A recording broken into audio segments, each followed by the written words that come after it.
Cricket is an emotion. Cricket is belief. Cricket is an inspiration.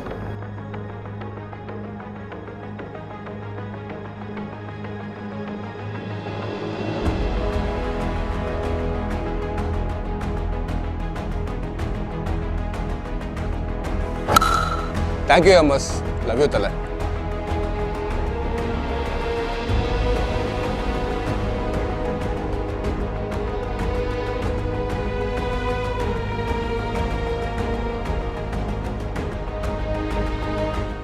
Welcome to cricket centre. இன்னைக்கு எபிசோட்ல பாத்தீங்கன்னா நிறைய விஷயம் நம்ம பேச போறோம். குறிப்பா ஏசியா கப்ல இந்தியா சூப்பர் 4க்கு போயிருக்காங்க. அதை பத்தி நிறைய பேசலாம். அது மட்டும் இல்லாம இந்த வாரத்துல நிறைய முக்கியமான நிகழ்வுகள்லாம் நடந்தது. அது என்னென்ன அப்படிங்கிறத நம்ம கிரிக்கெட் டாக்டர் தீபக் சார் இருக்காரு, அவருக்கு நம்ம கேட்டுக்கலாம். சார் வணக்கம். வணக்கம் சார், இன்னைக்கு குறிப்பா இந்த வாரத்துல பாத்தீங்கன்னா நிறைய மேட்சஸ் நடந்தது ஏசியா கப்ல. குறிப்பா இந்தியா ஓமன் அந்த மேட்ச் கொஞ்சம் டிவைடிங்கா இருந்தது. அதை பத்தி எல்லாம் உங்க கருத்து என்னது?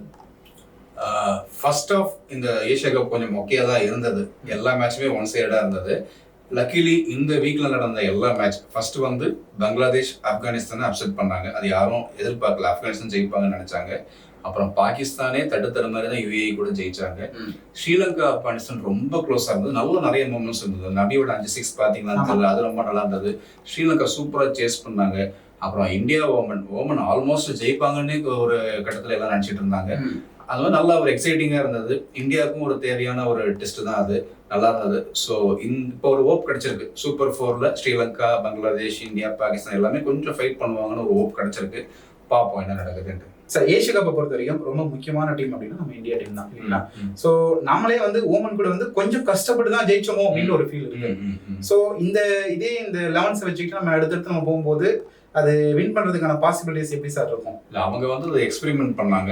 ரொம்ப சூப்பராக பண்ணாங்க ஆக்சுவலா. அதாவது நம்ம யாருக்கெல்லாம் சான்ஸ் கொடுக்கணுமோ அவங்க வெளியில அர்ஷ்தீப் சிங், அர்ஷித் ராணாலாம் அவங்களுக்கு சான்ஸ் கொடுத்தாங்க. அதோட முக்கியமா நானும் கூட இதை நினைச்சிட்டு இருந்தேன் அப்படி பண்ணணும்ட்டு அதை கரெக்டாக பண்ணாங்க. அதாவது இப்போ திலக் வர்மா, அபிஷேக் சர்மாக்கெல்லாம் பவுலிங் 1 ஓவர் கொடுத்தாங்க. சிவம் டுபேக்கு ஒரு 3 ஓவர். அதாவது எல்லாத்தையும் எக்ஸ்போஸ் பண்றாங்க. யாரெல்லாம் பேட்டிங் ஆடலையோ சஞ்சு சாம்சனை ஸ்டார்டிங்ல இறக்கி விட்டாங்க. ஹர்திக் பாண்டியாவும் கொஞ்சம் பேட்டிங் ட்ரை பண்ணாங்க. அவரால் ரன் அவுட் ஆயிட்டாரு. பட் இதுல ரொம்ப பாசிட்டிவ் என்னன்னா சஞ்சு சாம்சனுடைய பேட்டிங். அவர் வந்து வரும்போதே கான்ஃபிடன்ஸே இல்லை. ஏன்னா அவர் போன 2 மேட்ச் பேட்டிங் பண்ணல. நம்பர் 5 நம்மளுக்கு சூட் ஆகுமா, நம்ம தோத்துட்டா நம்ம ஒழுங்கா பர்ஃபார்ம் பண்ணிடலாம், ஜிதேஷ் சர்மா வந்துருவாரா அப்படின்ட்டு அவருக்கு ஒரு கன்ஃபியூஷன் இருந்தது. பட் அது அப்படியே போக போக போக அவருடைய டச் வந்தது. இந்த நாக் வந்து அவருக்கு ஒரு பெரிய கான்ஃபிடன்ஸ் கொடுக்கும். கண்டிப்பா அடுத்தடுத்த மேட்ச்ல அது ரிஃப்ளெக்ட் ஆகும். 2வது பாசிட்டிவ் வந்து பவுலிங்ல பாத்தீங்கன்னா நம்ம எல்லாத்துக்கும் ஒரு சான்ஸ் கொடுத்தாங்க, இல்லைன்னு சொல்லல. ஹர்திக் பாண்டியா ஒரு 4 ஓவர் கம்ப்ளீட் பண்ணாரு. எல்லா ஃபேஸ்லயுமே போட்டார், ஸ்டார்டிங், மிடில், அப்புறம் எண்ட் ஓவர்ஸ். ஸோ அவருக்கும் கோயிங் அகைன் ஒரு கான்ஃபிடன்ஸ் கொடுக்கும். ஸோ இந்தியாவுக்கு ஒரு நல்ல டெஸ்ட். ஓமன் இன்னும் கூட க்ளோஸ் ஆகும்போது கூட நான் ஹாப்பியா இருந்திருப்பேன். ஏன்னா இது வந்து இன்சிக்னிஃபிகன்ட் மேட்ச் தான். பட் இது வந்து இந்தியாவுக்கு ஒரு எக்ஸாமினேஷன், பரீட்சை தான் சொல்லணும், ஒரு ட்ரைனிங் தான் சொல்லணும். சரிங்க சார். இப்போ என்னன்னா, இப்போ அடுத்து வரக்கூடிய குறிப்பா ஏசியா கப்ல ரொம்ப முக்கியமான மேட்சஸ் அப்படின்னா இந்தியா பாகிஸ்தான் மேட்சஸ். ஃபர்ஸ்ட் லீக்ல நம்ம ஜெயிச்சிட்டோம். அடுத்து சூப்பர் 4லயும் மறுபடியும் அகைன் இந்தியா பாகிஸ்தான் தான் வர போறாங்க. ஸோ அந்த மேட்ச்ல எந்த மாதிரியான 11s வந்து விளையாட போறாங்க சார்? இப்போ லாஸ்ட் மேட்ச் ஆடின 11 ஒரு எக்ஸ்பெரிமெண்டல் 11. நம்ம கடைசியா பாகிஸ்தான் கூட ஒரு 11 ஆடினாங்க இல்லையா, அதே தான் ரிப்பீட் பண்ணுவாங்க. அதே ஆர்டர்ல தான் போவாங்க. ஏன்னா துபாயில தான் ஆட போறாங்க. ஸ்பின் ஃப்ரெண்ட்லியா தான் இருக்கும். அதே ஸ்பின்னர் செட் அந்த 3 பேர் இருப்பாங்க. வருண் சக்கரவர்த்தி வருவாரு, பும்ரா வந்துருவாரு. ஸோ அது 11 தான் ஆட போறாங்க. பாகிஸ்தான் இந்திக்கு இப்போ கொஞ்சம் பரவாயில்ல. அவங்க இன்னும் கொஞ்சம் டஃப் ஃபைட் கொடுப்பாங்கன்னு நான் நம்புறேன்.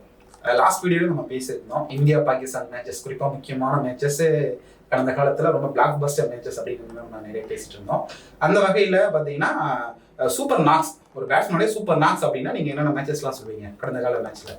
நிறைய இருக்கு. பட் டக்கு ஞாபகத்துக்கு வருது பாத்தீங்கன்னா அதே மாதிரி ஒரு லிஸ்ட் ஒரு 5 சொல்றேன்.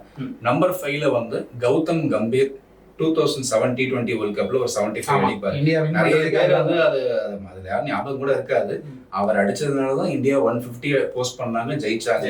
அது ரொம்ப ரொம்ப முக்கியமான நாக். அது நம்பர் 4ல வந்து நம்ம விராட் கோலி, அவர் வந்து ஒரு 180 அடிப்பாரு. அந்த ஏசியா கப் 2012ல வந்து நம்ம அவங்க 313 நினைக்கிறேன். இவர் அழகா ஈஸியா 180 அடிச்சு சேஸ் பண்ணிட்டு போயிடுவாரு. நம்பர் 3ல சயீத் அன்வரோட 194 97 சென்னையில. அது வந்து அவர் ரன்னரோட தான் ஆடினார். நிறைய கான்ட்ரவர்சி இருந்தது. பட் அந்த காலத்துல 150 அடிக்கிறதே பெரிய விஷயம். 190, அதுவும் ரொம்ப ஸ்டைலிஷ் பேட்ஸ்மேன். அவர் ஆடுற எல்லா இன்னிங்ஸுமே எனக்கு பிடிக்கும். அந்த இன்னிங்ஸ் ஞாபகத்துல இருக்கு. நம்பர் 2ல வந்து நம்ம லாஸ்ட் வீடியோல டிஸ்கஸ் பண்ணோம் சச்சினுடைய அந்த 97 2003 வேர்ல்ட் கப்ல ஷோயப் அக்தரையும் ஒகாரினிஸ் எல்லாம் மாத்தி கட் ஷாட் ஃபிளிக் நடிச்சது. அப்புறம் நம்பர் 1ல கோலி மேஜிக் தான் 2022 T20 வேர்ல்ட் கப்ல இவரு ஜெயிக்கவே முடியாத பொசிஷன்ல இருந்து கொண்டு வந்தாரு. கடைசியில 8 பாலுக்கு 28 ரன் 2 6 அடிச்சு ஜெயிச்சு கொடுத்தாரு. ஹாரிஸ் ராஃபோட ஓவர்ல ஸ்ட்ரைட். ஆமா அந்த நாக்கு, இந்த 5 நாக்கும் என்னால கண்டிப்பா மறக்க முடியாது. தொடர்ந்து நம்ம சேனலுக்கு சப்போர்ட் பண்ணுங்க, ஷேர் பண்ணுங்க, சப்ஸ்கிரைப் பண்ணுங்க, உங்க ஃப்ரெண்ட்ஸ் அண்ட் ஃபேமிலி எல்லாருக்கும் ஷேர் பண்ணுங்க. தேங்க்ஸ். நன்றி.